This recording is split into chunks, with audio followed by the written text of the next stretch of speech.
পশ্চিম ইউরোপের ইতিহাস সমৃদ্ধ ইতালি একটি শীতপ্রধান দেশ। তবে এপ্রিল মাস থেকে বাতাসে বসন্তের হাওয়া বইতে শুরু করে। মে মাসে স্বাভাবিক তাপমাত্রার গড় 15 থেকে 28 ডিগ্রি পর্যন্ত হয়ে থাকে।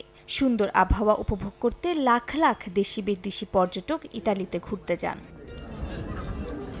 তবে এবছর মে মাসের শেষ সপ্তাহেও বিদায় নেয়নি শীত। প্রায় প্রতিদিনই ঝড় বৃষ্টির পাশাপাশি তাপমাত্রা নেমে আসে 10 ডিগ্রি সেলসিয়াসের নিচে। এতে করে ইতালির পর্যটন নির্ভর শহর Venice, Florence, Rome, Milan, Napoli ও অসংখ্য সমুদ্র সৈকতে নেই পর্যটকের আনাগোনা। কাঙ্ক্ষিত পর্যটক না থাকায় ক্ষতির মুখে স্থানীয়দের পাশাপাশি প্রবাসী বাংলাদেশি ব্যবসায়ীরা।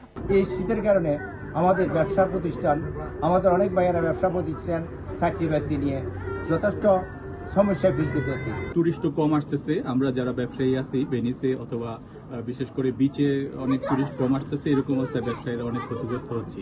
পর্যটন শিল্পে বিশ্বের অন্যতম গুরুত্বপূর্ণ দেশ ইতালি। দেশটিতে বসবাসরত বিপুল সংখ্যক প্রবাসী বাংলাদেশি এসব ব্যবসায় জড়িত।